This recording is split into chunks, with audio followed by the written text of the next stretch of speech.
Let's do this. Yeah. All right. Welcome everyone back to Do More Talk Less, episode 17. I'm here with some very good friends of mine, Amadou and Mamadou. Yo.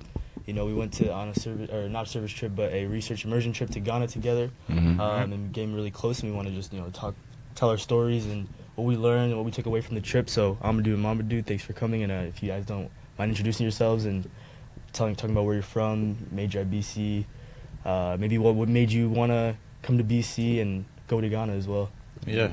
So hello everyone. My name is Mamadou. Originally, I grew up in New York City most of my life, but I was born in the country of Guinea in West Africa. I came here when I was really, really young, but I've been back and forth every couple of summers. So I'm still a little bit intertwined with my culture. I came to BC. At BC right now, I'm studying accounting for finance and consulting with a minor in international studies. And I decided to come to BC because since I was in ninth grade, BC always had a good relationship with my high school. So usually they came there and spoke to us very, very early on. So we got early exposure to the school. And I had a lot of friends that were in higher grades than me that also came to BC. So I always had that connection. And whenever I had questions or anything like that, I would always reach out, ask. They always told me, great things about Boston.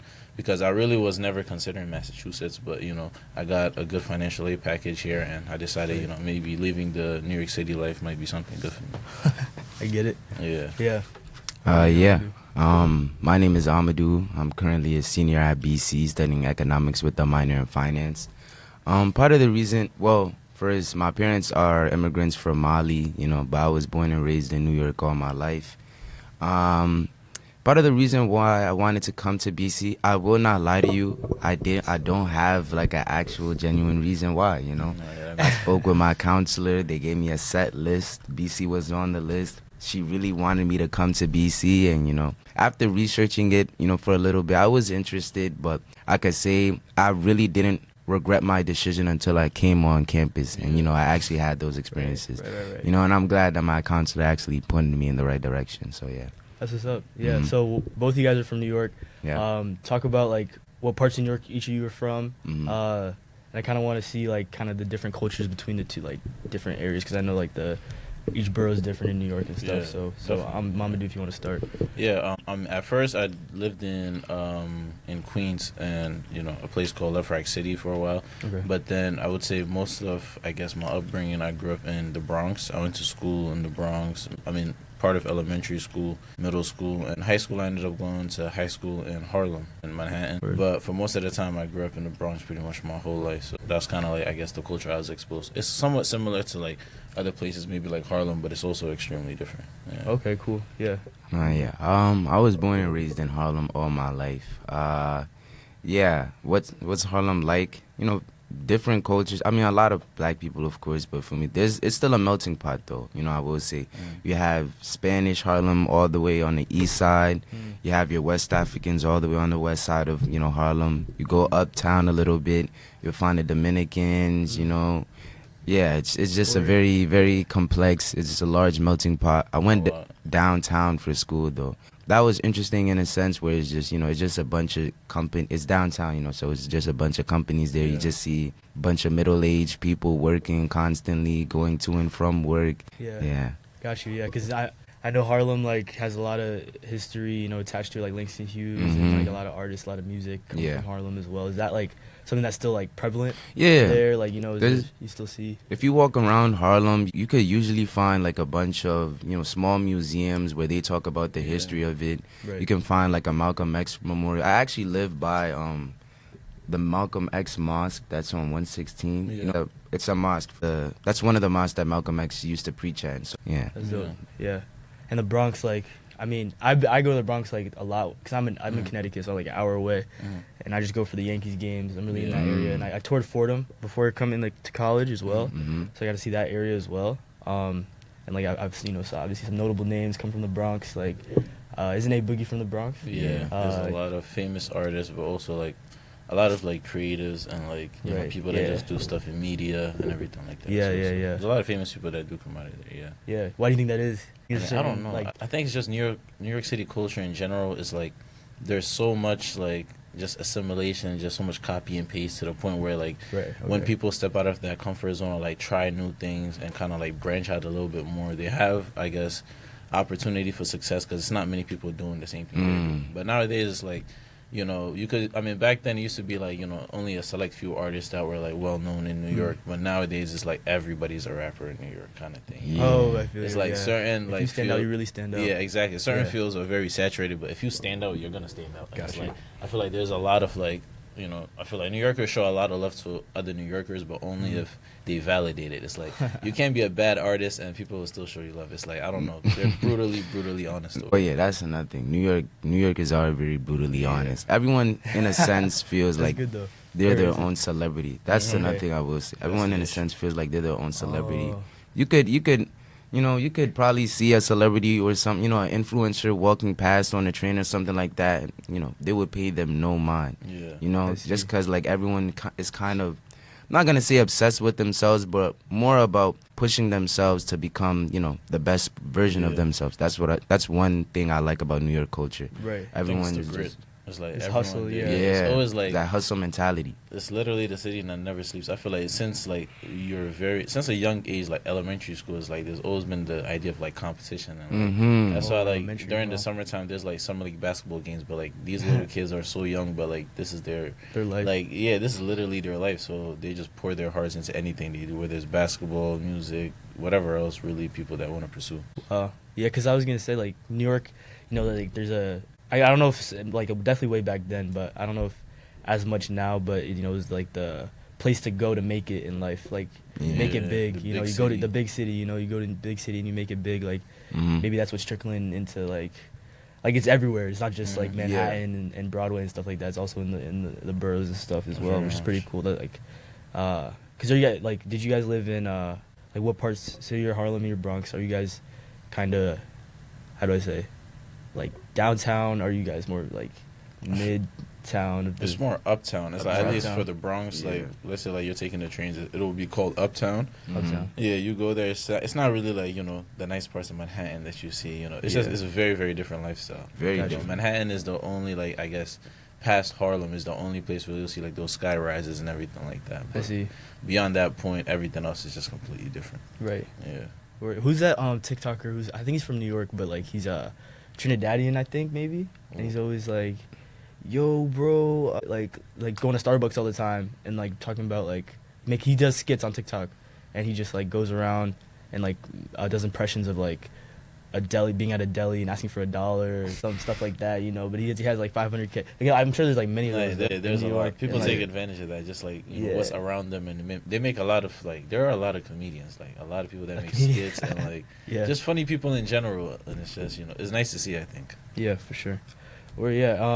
So moving on, we're apart from where you're from, I guess geographically, Amadou mentioned Mali, Mm-hmm.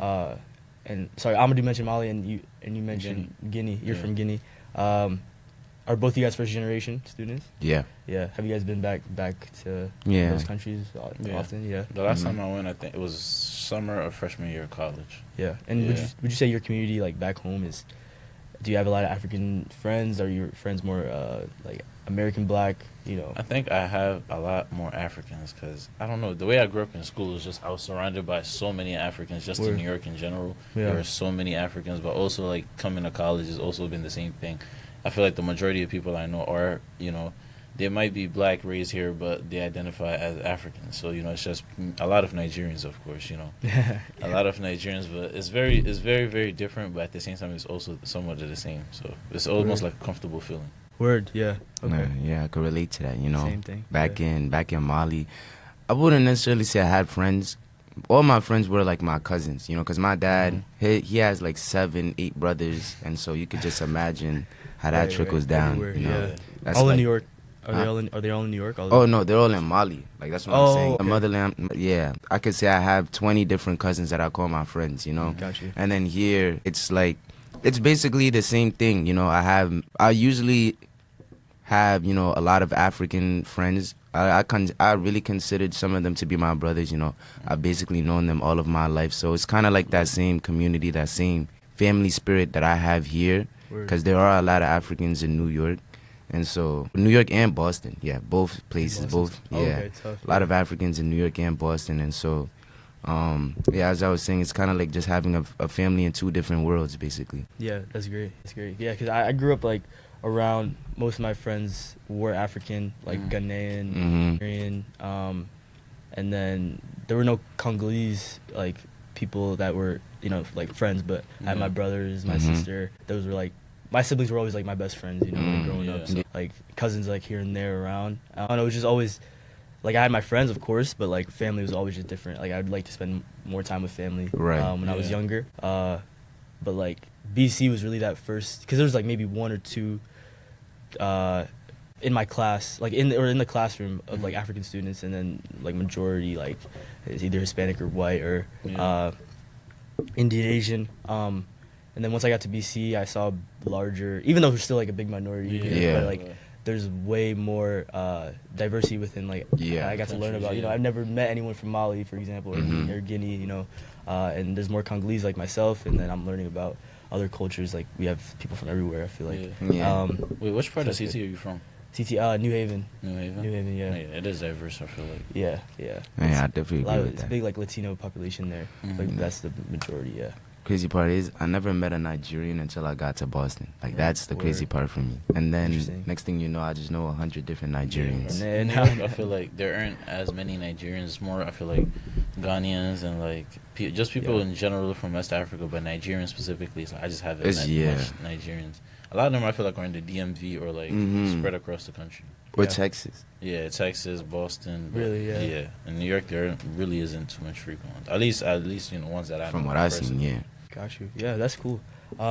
Yeah, I mean, next question I wanted to ask, like, apart from learning about where you guys are from, but I also know that you guys both practice Islam as well, and that's a very central thing in your guys' lives. It's cool living with y'all and seeing kind of like the amount of times you guys pray and the commitment you guys have to your faith. That was like cool to see, and I just want to ask, like, what are if you had to pick like one or two teachings in the tradition of Islam that's like highlight in your life that you practice every day, what would you say it was, and how can you kind of explain it to the viewers? You want to start or? Two of the most important teachings that I live by from Islam, I can say one is God doesn't burden a soul more than it can bear. And basically what that means is no matter what you're going through, no matter what challenge you're facing, understand that God gave it to you with the idea of you being able to overtake it. He's never going to put more on your, he's never going to put something on your plate that you wouldn't be able to handle. So that really allows me to, kind of change my mentality around things and always, tackle things head on, not be afraid to let my to not be afraid of my challenges. And then the second thing is smile.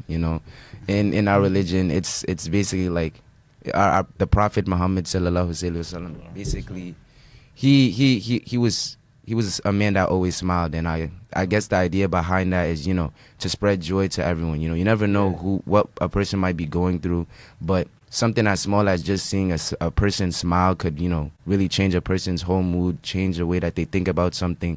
And it's just about spreading positivity overall as a whole. So smiling, and God doesn't burden a soul more than what it can bear. That's great, bro. That's Those beautiful. are good ones, right? Those are good ones. I feel like for me, one thing that has come to, I guess, realization more and more, especially after the Ghana trip, was in the Quran, part of it says that no man has ever made it to heaven just solely off their good deeds. So it's basically telling, I guess the idea behind it is that you as an individual yourself, just because you do good deeds, I guess, for others, doesn't guarantee you, I guess, the blessings of it or the heaven as the outcome. It's more about your character and the way you treat people. It's almost it's said often that your actions and the way you treat others, just your character within itself, I guess, is more of a guarantee to punch your ticket to heaven than compared to just you doing good deeds but treating other people like, absolutely just, the way they're not supposed to be treated. So I think the idea of just, being kind to people, like smiling, just, asking, inquiring about how people are doing and stuff like that, I think it goes a long way. So just making small adjustments like that, like the way I would speak to people or like the questions I ask of people and stuff like that. I feel like it's something that I've learned to pivot a little bit because especially when we were in Ghana, it's like we met so many people that were, you know, in less fortunate circumstances than we were. But at the end of the day, they always smiled at the kids. Always ran up to us, smiled at us, and you know, always they were always happy, always trying to, you know. They could easily put a smile on your face. Exactly. So it's like just spreading that type of positivity. Just really, it makes me happy, and I think it's something that we all should practice more. And I think the second one would be the idea of pretty much giving charity on Fridays. On Fridays, usually we go to Friday prayer, Juma, you know, at the mosque. Mm-hmm. And the one thing they always preach is to, no matter what type of, I guess, financial situation you're in, you providing some sort of assistance or charity to somebody else could be the reason that God, you know, puts an abundance of blessings, you know, within your hands or within your book. So I think the idea of just being more selfless and understanding that whatever investment you make into charity right now is just going to be a bigger return on investment for yourself later on. You might not see it now, but you know, it's definitely going to be a return on investment that you get back later on. Wow. Yeah. So you go to mosque, and is it you celebrate, and during the service they give you give like cash? No, it's like you go there to donate. No, it's as in when they say charity, it's almost as in like for anything. You know, at the mosque on Friday prayer is pretty much they give a sermon. They speak about a certain topic for the day, and then afterwards we would pray together, and then they would encourage everyone. You could either donate there at the mosque for like there would be different categories you can donate, like Saturday schools for kids, some water foundation, like bills that can be paid for the mosque, and like other like maintenance stuff, or you can just go out and like a simple act of charity could be like you go volunteer yourself, or you donate money to other people, or like food or anything. It's just anything, any matter that you can do. That's not just, you know, for the benefit of yourself, but for the benefit of others. Right. That's something I'm trying to practice too, because giving, like, is something I'm trying to practice more. The act of being selfless and doing service for others. Because one like verse in the Bible that I like have been really thinking about recently is like, if much is given, much is expected. I feel like I've been so blessed in my life and have a lot of opportunity here at BC. Like, it's my last year, and you know, it's just I have so much opportunity because of some of it. It's mostly, I guess, my hard work, but also a lot of the blanks have been filled in by other people helping me out. Like, I couldn't have done this by myself. You know, my parents, administration, teachers, people along the way who got me here. So I think because I've been given so much blessings that I have to give something back. So I'm trying to do little acts of kindness, like you know, clean my the room for my roommates, like the dorm, or try to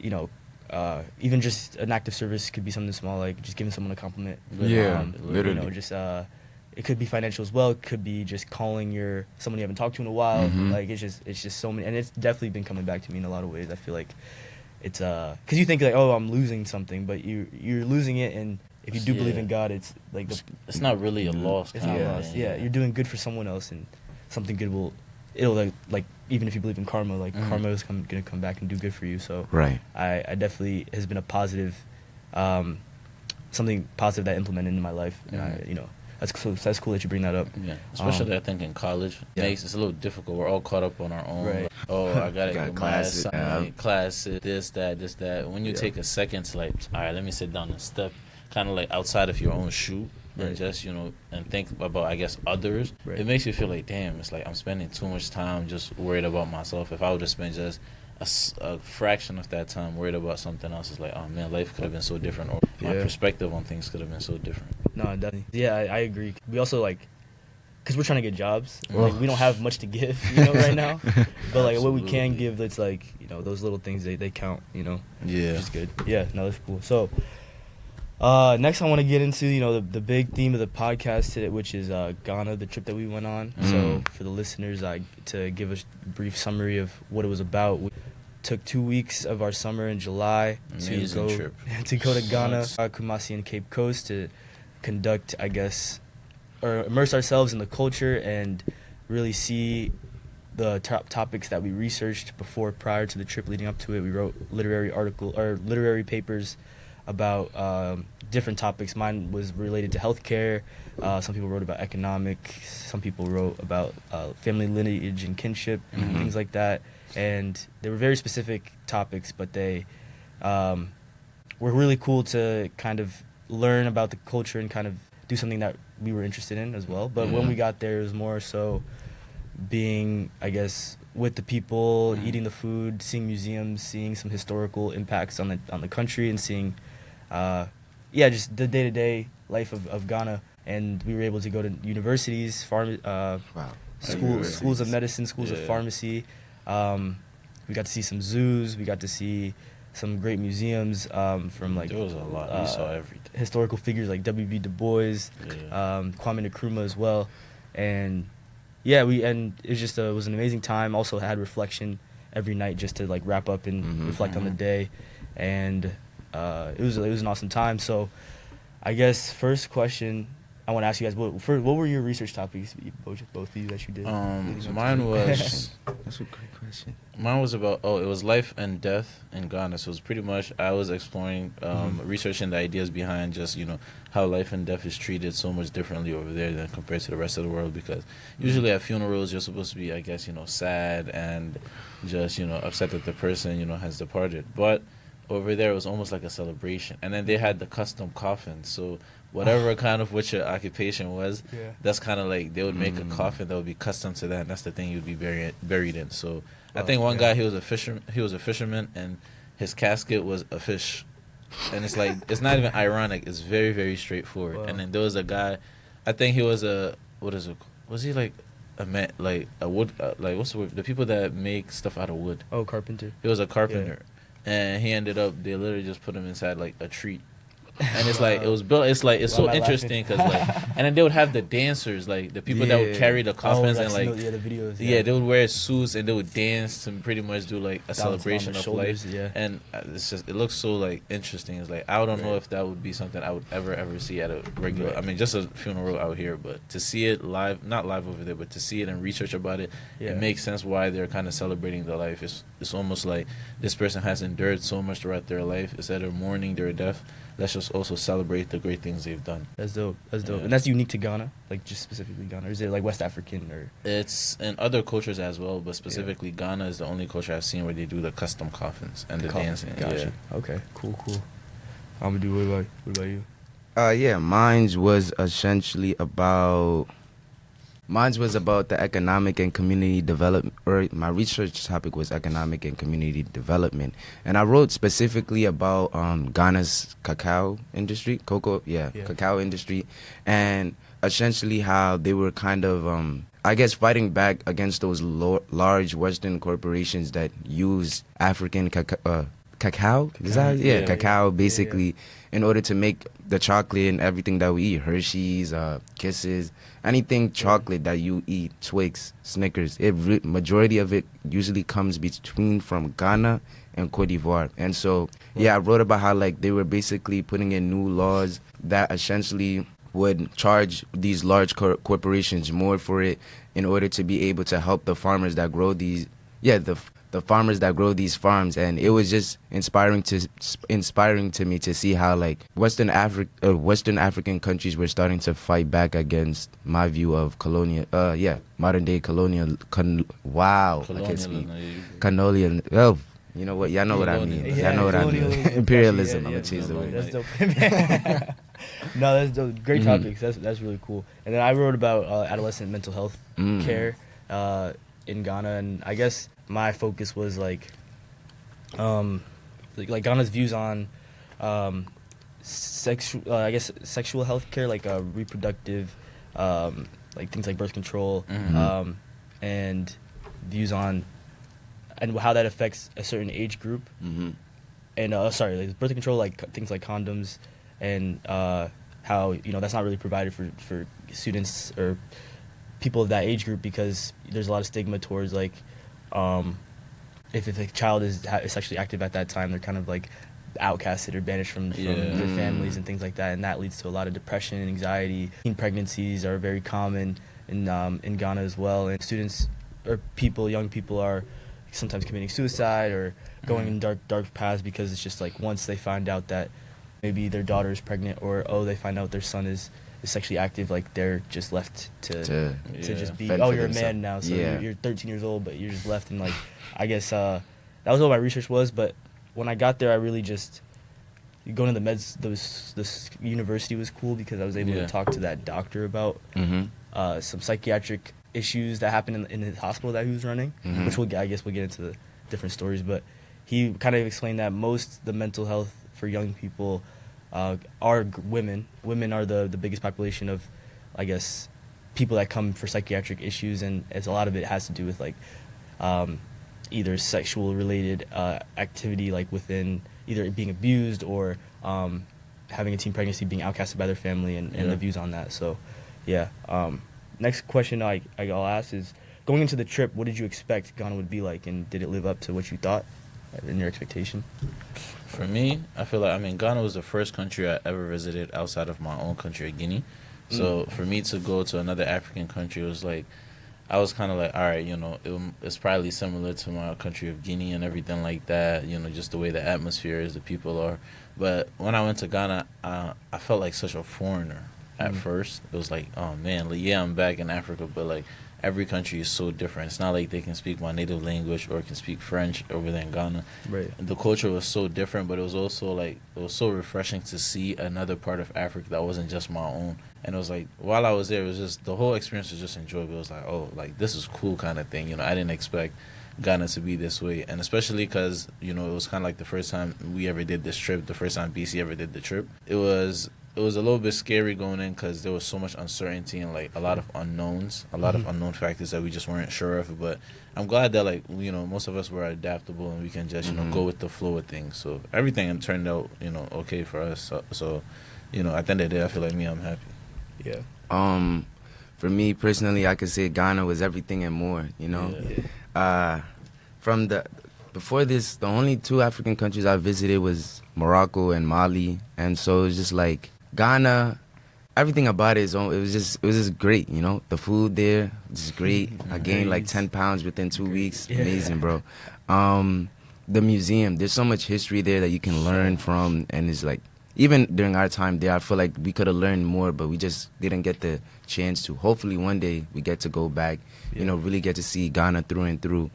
There's so many beautiful sights, so many great people there. It was just wow. I really loved Ghana, Hopefully I get to go back one day. That's a must. Yeah. It's literally a must to go back, but yeah. And I think in terms of the history of it, like, there was so much, like, history of Ghana way that's more intertwined with my own country of Guinea. And it's like, I never knew, like, Kwame Nkrumah was, like, one of the first co-presidents of my own country. It's like, that's never something that I learned or anything like that. Right. And later, when I came back, I spoke to my dad about it, and I was like, oh, like, we saw the Kwame Nkrumah Memorial, and so he was like, oh yeah, that guy was one of the co-presidents of Guinea. And I'm like, why has this never, like, came across my table or anything like that? It's like, I've never learned this. It's never ever crossed my mind. And it's like, he was buried after he died. Kwame Nkrumah was buried in Guinea for 20 years, and it's like, I just did not know that. It's like, it was interesting to see, like, the memorials and, like, how closely tied Ghana and Guinea are, and without the trip, that would have never happened. Yeah, that was another interesting thing to see, how Ghana was kind of tied culturally to a lot of countries in West, not even just West Africa, just Africa in general. Even Mali itself, it was surprising to see how, like, they were able to research their history so well and relate it back to the rest of West Africa, not just, Ghanaians.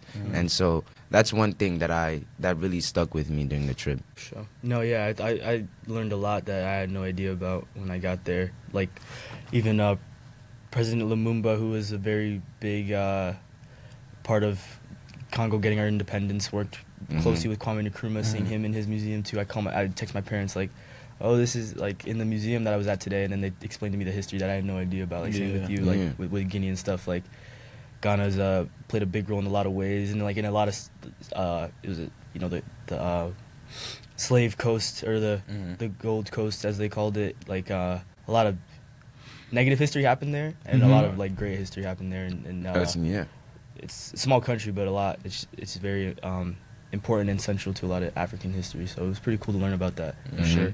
I kind of want to get into, how, you guys kind of talked about it already, like, from Mali and Guinea, how would you compare Ghana to both countries, and, like, some similarities and differences that you noticed? I think some similarities that I've noticed, I guess, were that Ghana does have people from our own tribe, like the Fulani tribe.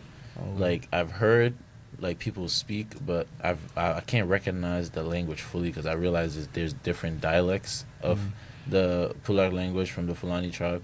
And that was interesting to see because, like, a summer before, I met other individuals that were from other parts of Guinea and Mauritania, and they speak the same language as me, but there's certain things that I can't understand because the dialect is so far different. Wow. But also, I think one thing that inspired, I guess, that inspired me on the trip was the fact that Ghana seems so far. It's not just they are so far like advanced in terms of like technology wise and just industry wise and just tech wise and everything like compared to my country. And it's like, oh wow, it's like if another African country like Ghana is capable of making all these advancements just by making the right choices and making the right investments, it's nice to see the fact that there's a possibility that this could also happen within my own country. So it was just a nice thing to see, and I feel like it inspired me to open my eyes more and like stop, I guess, belittling Africa so much, I guess, compared to the rest of the world, because Ghana is making a lot of advancements that I would very much appreciate and like to see in my own country, and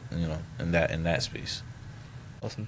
Yeah. During my time in Ghana, I realized. Well, I did know a little bit about the history between Mali and Ghana, but I didn't know like how entwined it actually was. Like at one point, basically the entire region of Ghana was just in the Malian Empire. So at one point, it was just like we were the same group of people, and hearing about the different tribes, like going even further back, hearing about the Ashanti tribes and all those tribes and how they all kind of like separated and would become like part of it would become the Maninka tribe, which is the tribe that my parents or that I'm a part of right now. And so it was just interesting to hear how like culturally and like if you go back through history, you could see that like both cultures are deeply entwined, but it's not really talked about in today's day and age, which is I mean it is talked about, but not, in my opinion, not enough. And so that was very nice to see in terms of the similarities.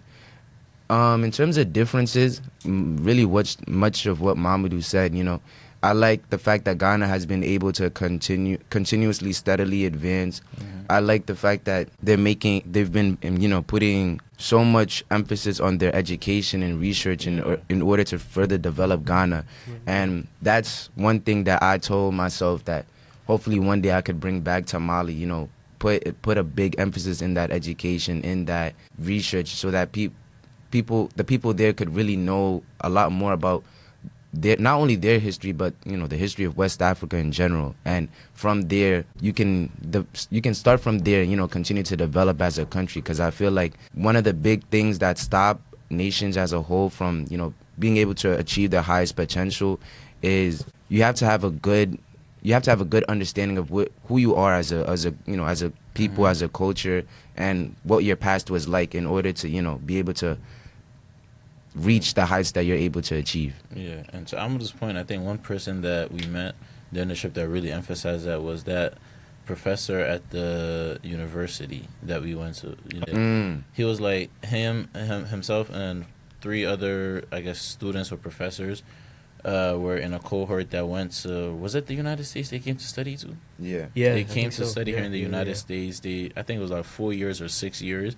They got their degrees and everything like that. They studied different things, but the one professor that we met, and forgive me for forgetting his name, it's just we met so many people, but we did. The one professor that we met, he said that after he finished all his studies in the United States, he decided that it would be best for him to go back to his own country of Ghana to teach over there, even though like the pay would be less, the lifestyle would be different and everything, but he feels like his true purpose would be to go back and educate the students that are currently in the university in order to give them the ability to go out there and do what they want to do. Because he had the opportunity to stay here in the United States and just pursue a job here, and like just like the other 3 or 4 individuals he came with. But he decided, I'm gonna go back and share the knowledge that I gained here in university and share it with the people of my country. I feel like that's something that you don't see often, because people usually, once they leave their home countries in Africa, there's usually no going back. Yeah. Going back. Right.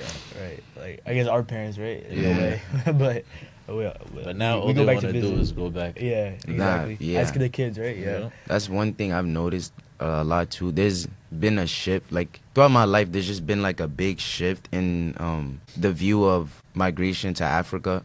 I could say when I was younger, and I feel like a lot of Africans relate to this. A lot of African parents will usually be like, "Oh, if you don't get good grades in school, I'm gonna send you to Africa, and that's that. I'll never see you again." And people would see that as like the biggest punishment, the biggest fear of their lives. But growing up, reaching this point, especially after going to Ghana, I could say, and especially after talking with my friends now, a lot of people view that differently. People almost wanna go back to Africa, because they feel like, one, not to say that there's nothing for us here, but this country is great, but like we can clearly see there's a sentiment towards, there's certain sentiments towards certain groups of people, and a lot of the people that I speak to, they always say that like they feel like they can make the biggest impact back home in Africa, which is something that I really want to do, make that big impact somewhere else, because they, in Africa, that's where they'll really benefit from it, and yeah, that's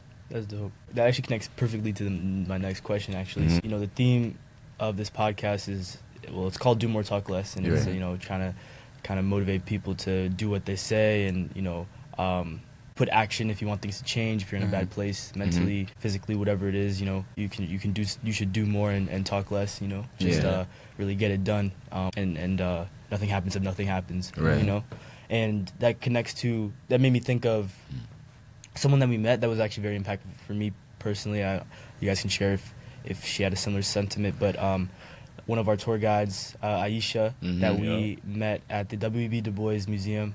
He gave us an amazing tour of the place, the facility, and ended the tour with a kind of I guess, like, it was like a really big pause, because, we're just walking around this museum, just, observing, taking pictures, and having a good time. But then she just, like, stopped us and said, listen, you guys are in America, and you guys have an opportunity to do something special with what you have.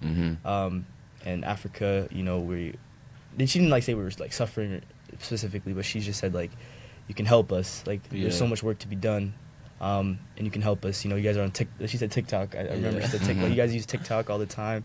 Like, TikTok is good, but you can stay off it and put the time in to just come back and just please, like, do something for us, with what you have, because there's millions of people here who have nothing near to what you have, and that connects to my thing I was talking about earlier, where much is given, much is expected. So that's basically what her point was, and that kind of touched my heart, because she's right. Like, there's so much work to be done. I can do more with what I have. Not to be hard on myself, but I'm not doing enough. I feel like, I shouldn't waste my time. I should really do what I say, and as Amadou said, like, give back to Africa. I've always had the same mindset as well. I want to give back to where I'm from, so I can, and that's what basically Aisha was not begging, but asking us to do.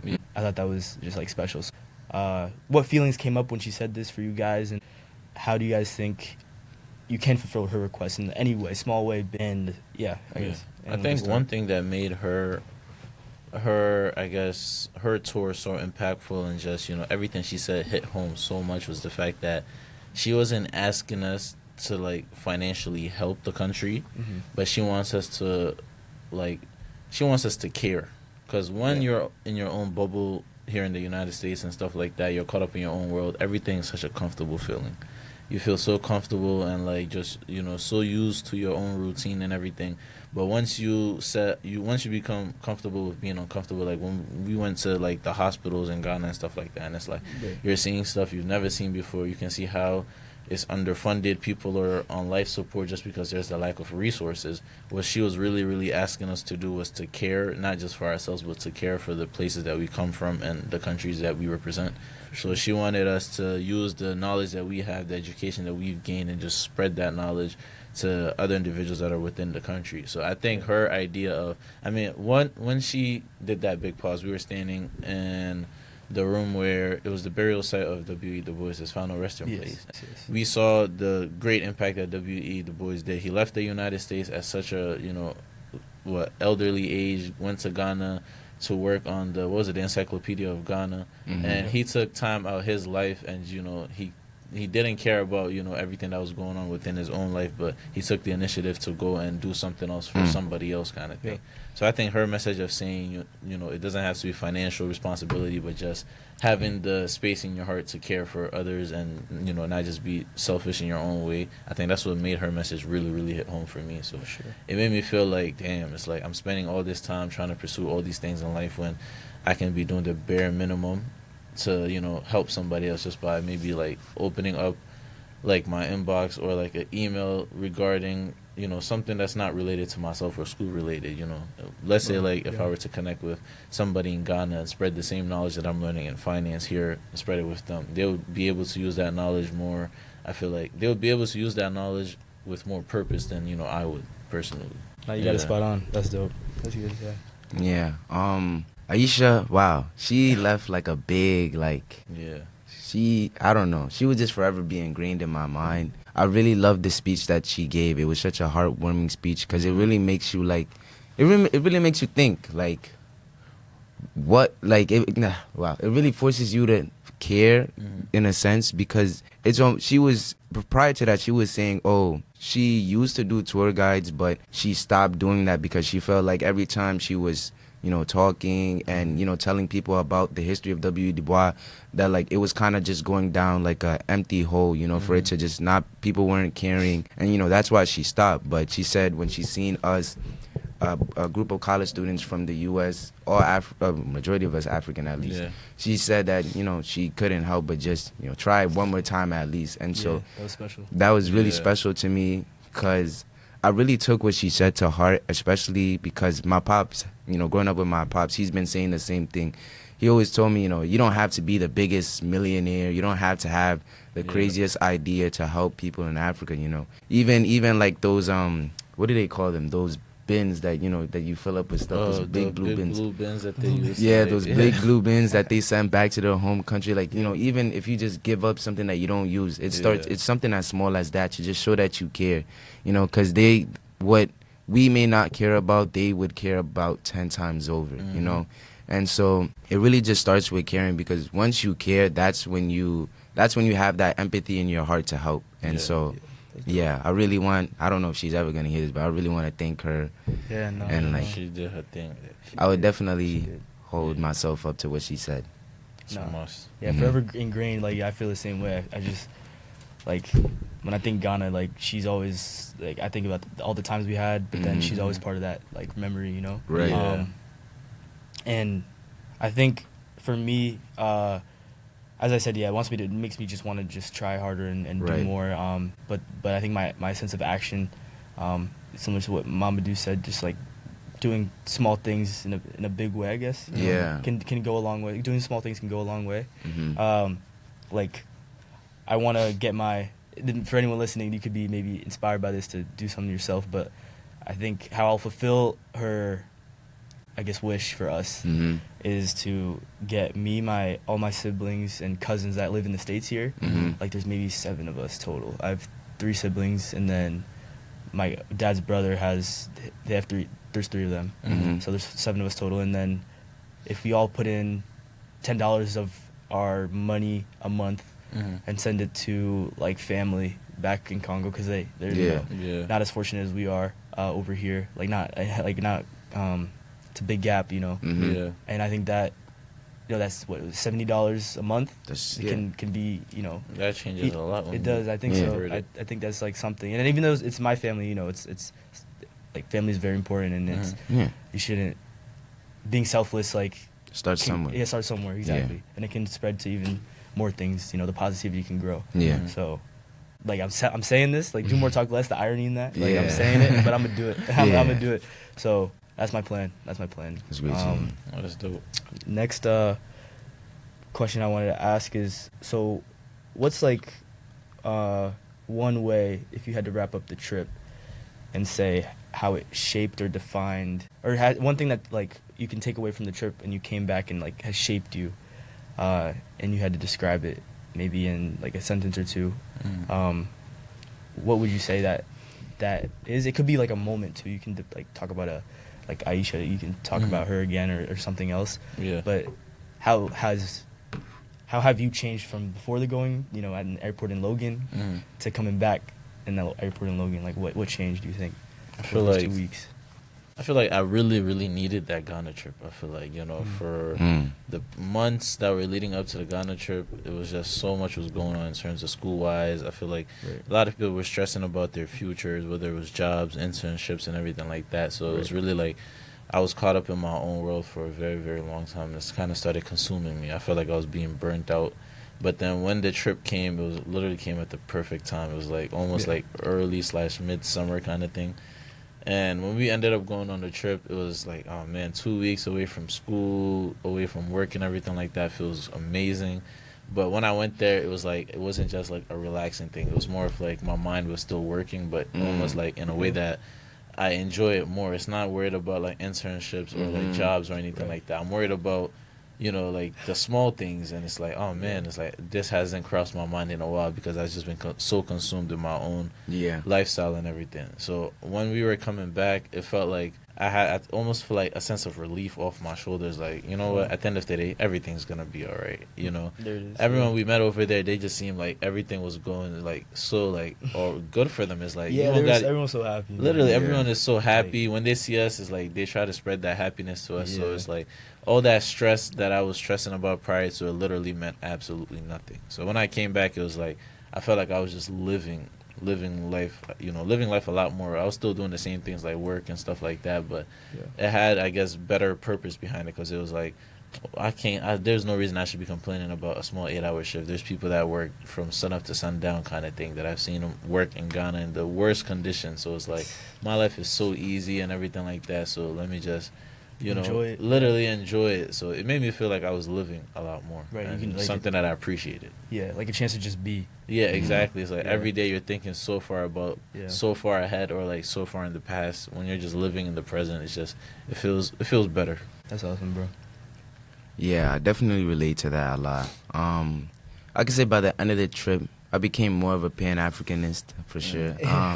Not to say that I wasn't before, but, you know, because like, all right, so like 2 years ago, my mom had passed of cancer, right? And so that took a very big toll on me, and it did definitely leave me in a dark place for a little while. But you know, a year later, now we're on this trip to Ghana, right? And so just experiencing all those things, from the museums to, you know, going out into the community, just saying hi to people, going to the market, the kids, going to the zoos, going to the slave castles, going to all the universities.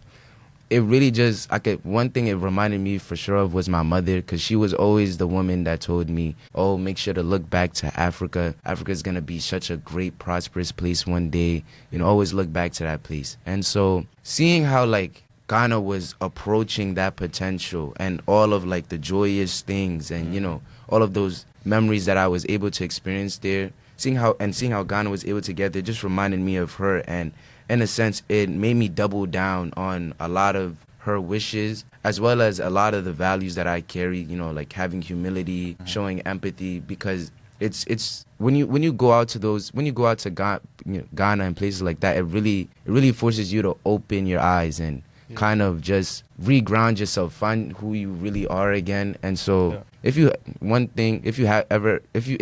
been a while since you visited home, I definitely say go visit home, because that's where you really begin to understand who you are as a person, find your purpose, and it helps you rethink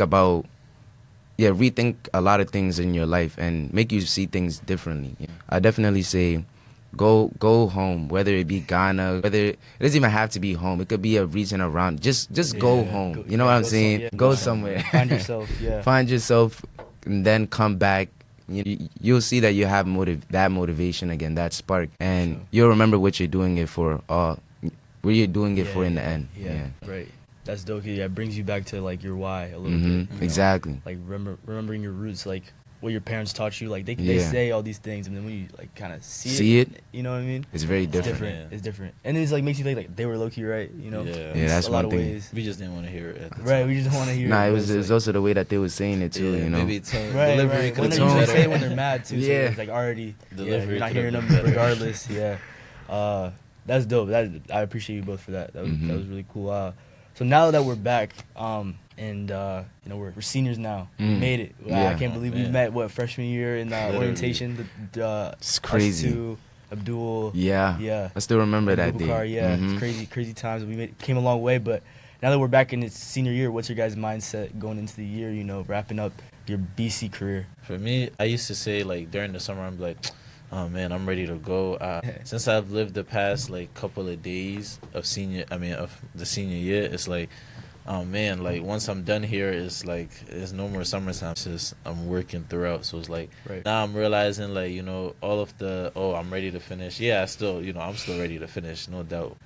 It's now I feel like I'm forcing myself to slow down a little bit. It's like, why are you rushing to finish so quick? It's like, after this, you're done with college forever. You only have one life. There is no repeating college again or anything like that. So even if this might be difficult and annoying and tiring, it's like, let me just enjoy it while it lasts, because the past 3 years have gone by literally in like a blink. Freshman year, I was like, oh my God, like senior year is so far away. Right. Now that we're here, it's like, oh man, we came here like last week kind of thing.